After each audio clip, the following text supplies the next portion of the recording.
Assalamualaikum warahmatullahi wabarakatuh.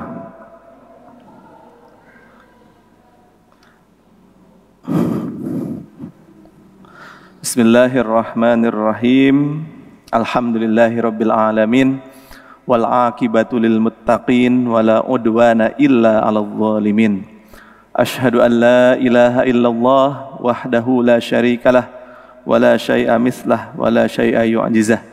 Qadiman bila ibtida daiman bila intiha la yafna wa la yabid wa la yakunu illa ma yurid. Wa asyhadu anna sayyidana wa nabiyyana wa maulana Muhammad sallallahu alaihi wa alihi wasallam abduhu wa rasuluhu la nabiyya ba'dah. Qala Allah ta'ala fil Qur'anil Karim wa wasdaqul qailin ba'da a'udzu billahi minasyaitonir rajim. Bismillahirrahmanirrahim. Lau kana fihima alihatun illallah lafasadata. Al-ayah. Bapak dan Ibu yang kami muliakan, jamaah Masjid Suciati Saliman, insyaallah kita melanjutkan ngaji tauhid. Alhamdulillah saya lihat sebagian dari Bapak Ibu semuanya istiqomah mengikuti ngaji tauhid ini. Kita seperti biasa kembali kepada teks kitab Aqidah Thahawiyah. Kemarin kita sudah membahas tentang definisi daripada tauhid. Ada yang masih ingat apa definisi tauhid? Salah satunya yang kemarin yang didefinisikan oleh Imam Junaid Al-Baghdadi. Ya, boleh agak maju biar lebih interaktif kita insyaallah.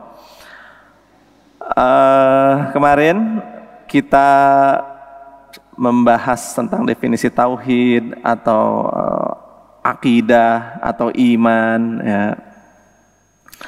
Hampir sama secara substansi, tidak jauh berbeda ketiganya. Dan insya Allah hari ini kita akan membahas tentang sifat-sifat Allah Subhanahu wa Ta'ala. Jadi dalam akidah Ahlus Sunnah wal Jamaah kita percaya bahwa ada sifat Allah Subhanahu wa Ta'ala. Dalam dirumuskan oleh ada sifat wajib bagi Allah, sifat mustahil bagi Allah, dan juga sifat jaiz bagi Allah Subhanahu wa Ta'ala. Ini dirumuskan oleh para teolog Asy'ariyah terutama,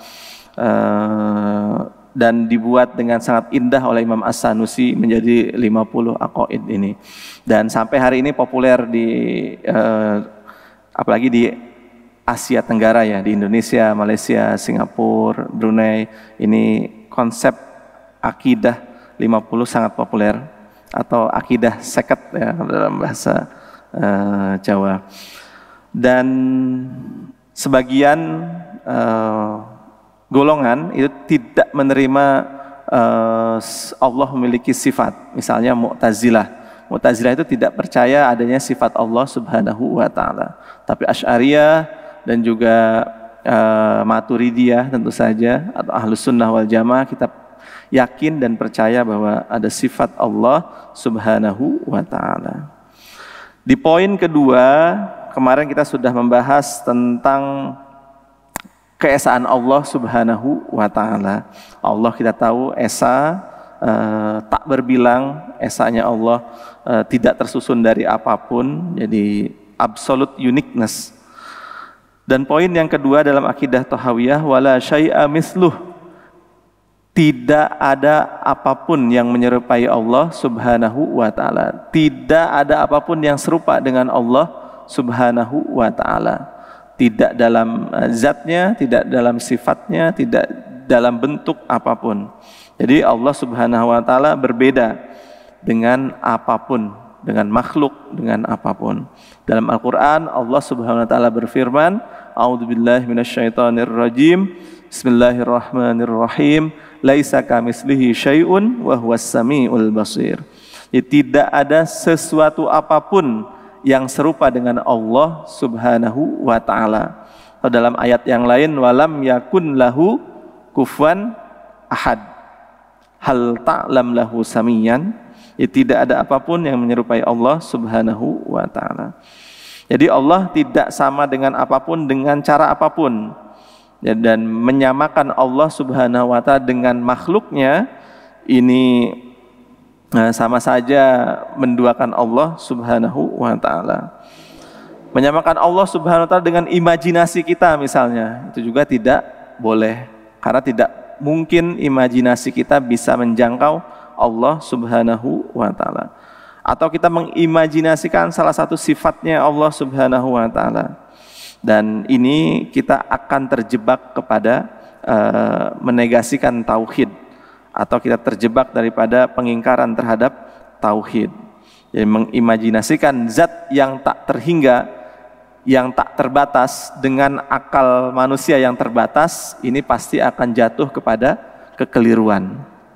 Allah zat yang tak terbatas, tidak ada batasan apapun bagi Allah Subhanahu wa taala. Lalu diimajinasikan dengan pikiran kita yang terbatas, pasti tidak akan pernah sampai.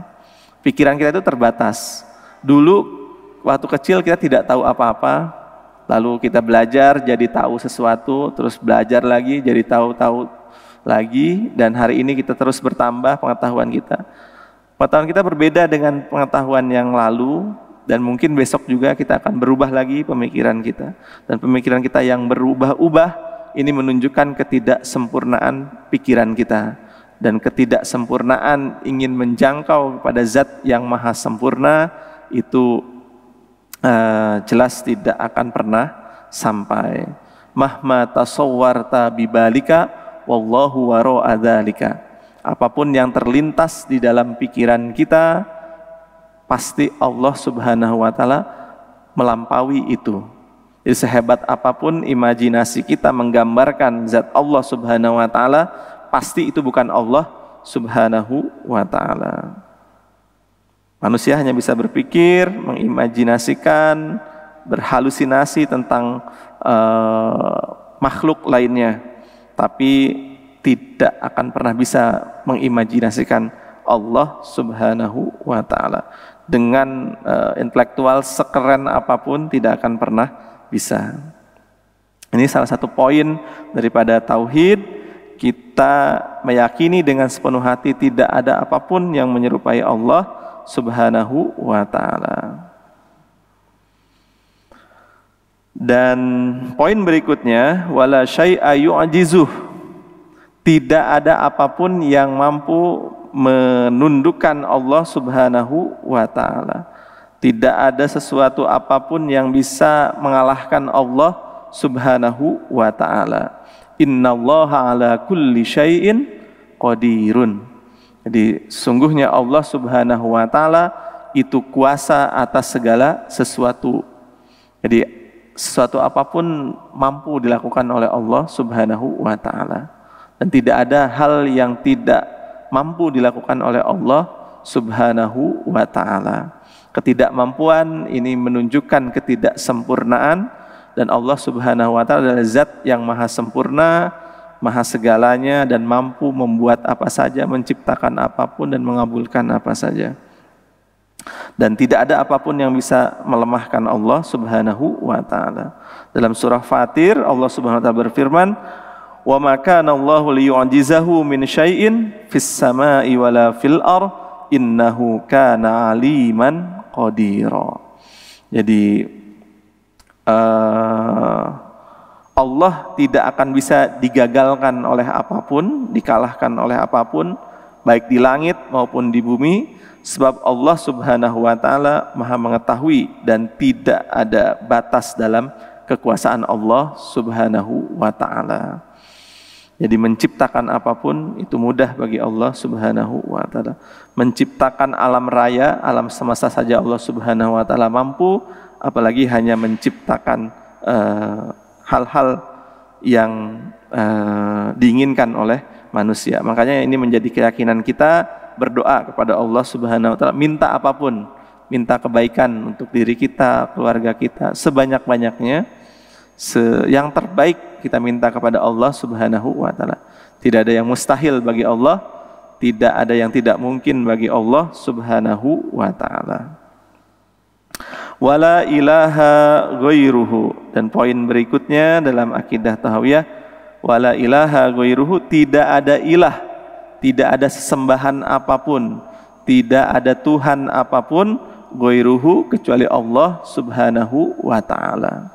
Jadi tidak ada apapun yang menandingi ketuhanan Allah Subhanahu wa taala. Ini esensi daripada tauhid. Tidak ada zat yang bisa yang pantas, tidak ada ilah, tidak ada Tuhan, tidak ada penguasa kecuali Allah Subhanahu wa taala.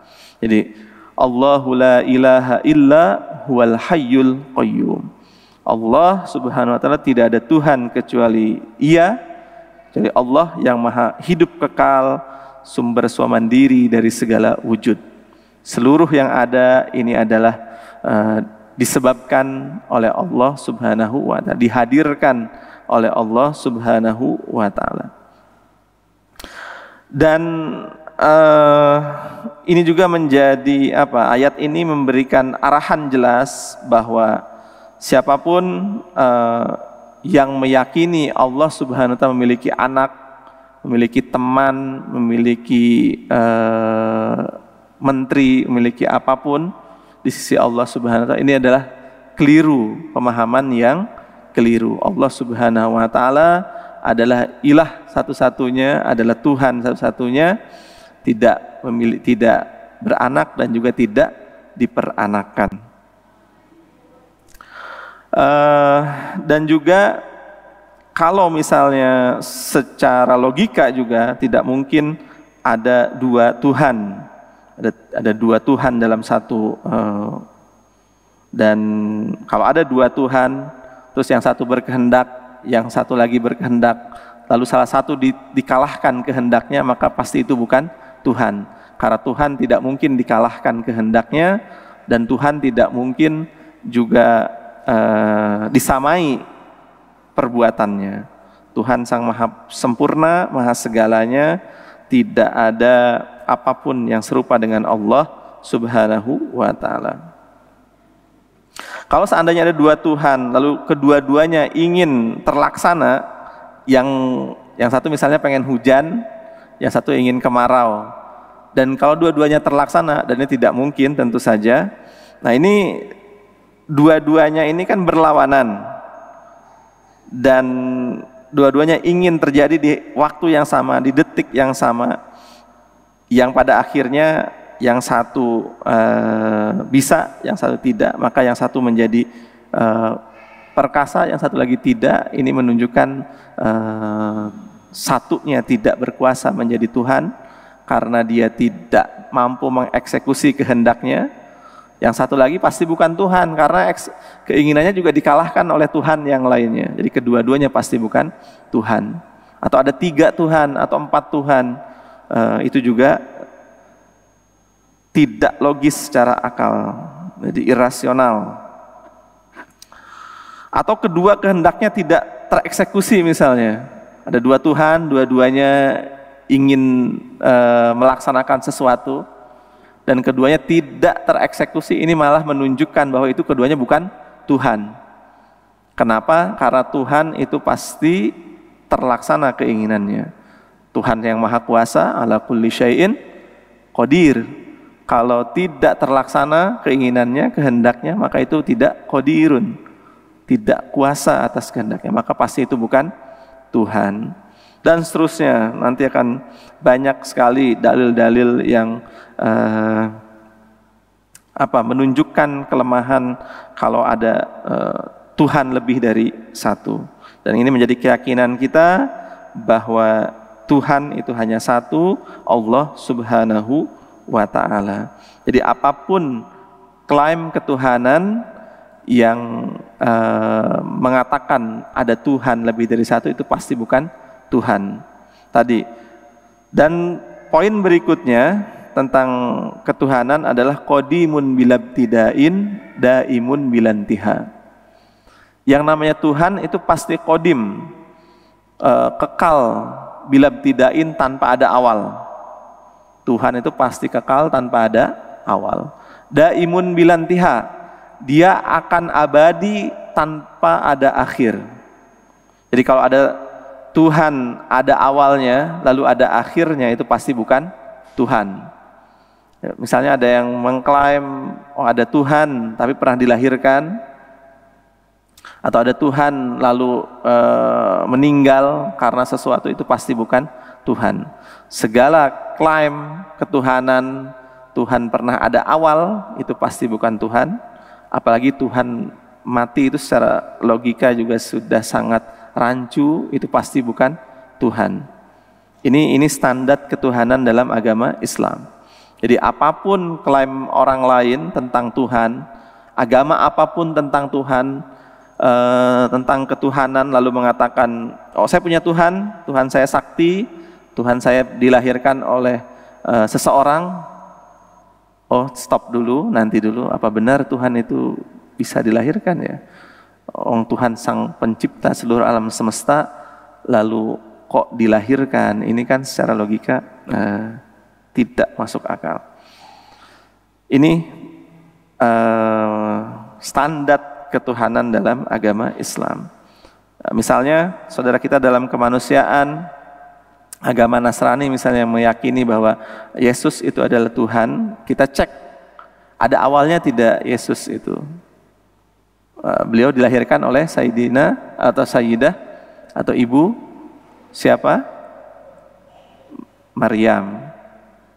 Dan beliau menurut keyakinan Kristen, beliau disalib, keyakinan kita beliau diangkat oleh Allah Subhanahu wa taala. Berarti ada akhir, ada awal dan ada akhir, maka itu bukanlah Tuhan. Atau agama lain yang meyakini matahari sebagai Tuhan, kita cek matahari ada awalnya tidak, matahari ada tenggelamnya tidak, terbenamnya tidak. Kalau ada awal dan ada akhir, itu pasti bukan Tuhan. Tuhan itu tidak boleh ada awal dan tidak boleh ada akhir. Atau yang lainnya, apapun imajinasi kita tentang sesuatu, kita cek qadimun bilam tidak, daimun bilam tidak. Standarnya harus ini. Tidak boleh ada awal dan juga tidak boleh ada akhir. Kenapa seperti itu? Karena Allah itu sang maha awal, Allah juga sang maha akhir. Wal awwalu wal akhiru wal zahiru wal batin wa huwa bikulli syai'in alim. Allah adalah yang maha awal, Allah yang akhir, dan yang nyata serta yang batin. Dan Allah Subhanahu wa taala maha mengetahui segala sesuatu. Jadi wujudnya Allah Subhanahu wa taala itu abadi, tanpa sesuatu pun yang mendahului keberadaan Allah, dan juga tanpa sesuatu apapun yang setelah Allah Subhanahu wa taala. Tidak ada apapun yang mampu membatasi ketak terhinggaan Allah Subhanahu wa taala. Ini merupakan penafsiran atau penjelasan daripada Rasulullah sallallahu alaihi wasallam.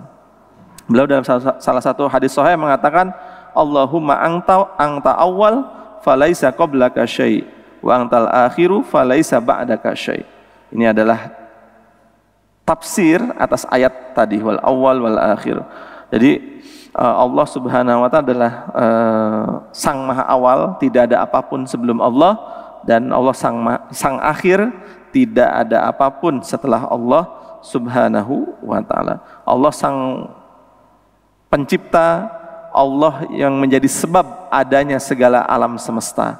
Jadi tidak mungkin Allah diadakan oleh sesuatu, tidak mungkin. Allah sang maha pengada, Allah yang mengadakan segala sesuatu, dan seluruh alam ini hadir atau mewujud sebab Allah Subhanahu wa ta'ala. Ini adalah konsep daripada qadimun bilabtida, daimun bilantiha. Jadi sekali lagi inilah bagian daripada tauhid, dan mudah-mudahan ini bermanfaat untuk kita semua, dan mudah-mudahan kita istiqomah melanjutkan kajian kita atau ngaji kita. Ini kita merujuk kepada kitab teks, kitab Aqidah Thahawiyah karya Imam Abu Ja'far At-Tahawi. Insyaallah kita lanjutkan di perjumpaan minggu depan insyaallah. Wassallallahu ala sayyidina Muhammad wa ala ali sayyidina Muhammad. Wallahul muwaffiq ila aqwamit thoriq. Wassalamualaikum warahmatullahi wabarakatuh.